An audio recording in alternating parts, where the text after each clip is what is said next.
నమస్కారం అండి. అందరు ఎలా ఉన్నారు? బాగున్నారా?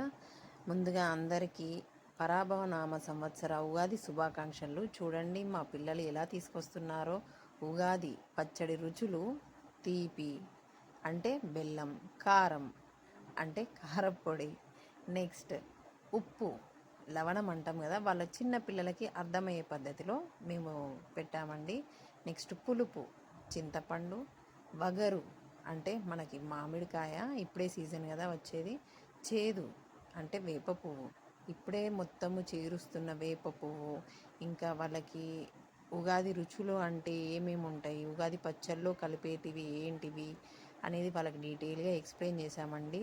మన ఉగాది పచ్చడి తయారీ చేసే విధానం అయితే ఫస్ట్ మనకి బొట్టుతోని స్టార్ట్ అయిందండి. పిల్లలందరికీ బొట్టు పెట్టేసి కొత్త కుండలో అయితే ఉగాది పచ్చడి చేయడం స్టార్ట్ చేసేసారు మా మాతాజీ.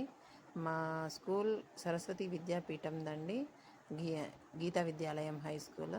మాతాజీ అంటారండి మా స్కూల్లో టీచర్స్ని, ఇంకా సార్స్ని అయితే ఆచార్య అంటారు. చూడండి మా మాతాజీ ఎలా చేస్తున్నారో. 6 రుచులు అవన్నీ కలిపేశారు ఆ కొత్త కుండలో, అలంకరించేసి కుండని.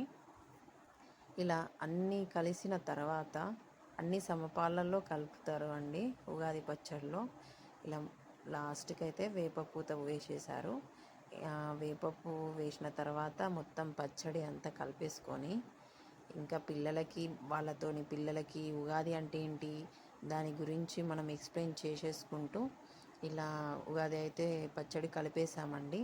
నెక్స్ట్ ఉగాది పచ్చడిని ఏం చేస్తారంటే, మా స్కూల్లో సరస్వతి అమ్మవారి టెంపుల్ ఉందండి, అమ్మవారికి ఉగాది పచ్చడి అయితే పెట్టేశాము. ఇవాళే మన అమ్మవారి అభిషేకం అయితే అయ్యింది. చాలామంది వస్తారండి. నా ప్రీవియస్ వీడియోలలో కూడా ఉంటుంది. వసంత పంచమి అయితే చాలా గ్రాండ్గా జరుగుతుంది.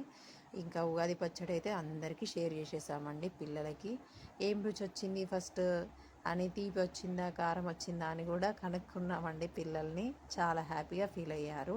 మీకు నచ్చితే కనుక లైక్ చేయండి, షేర్ చేయండి.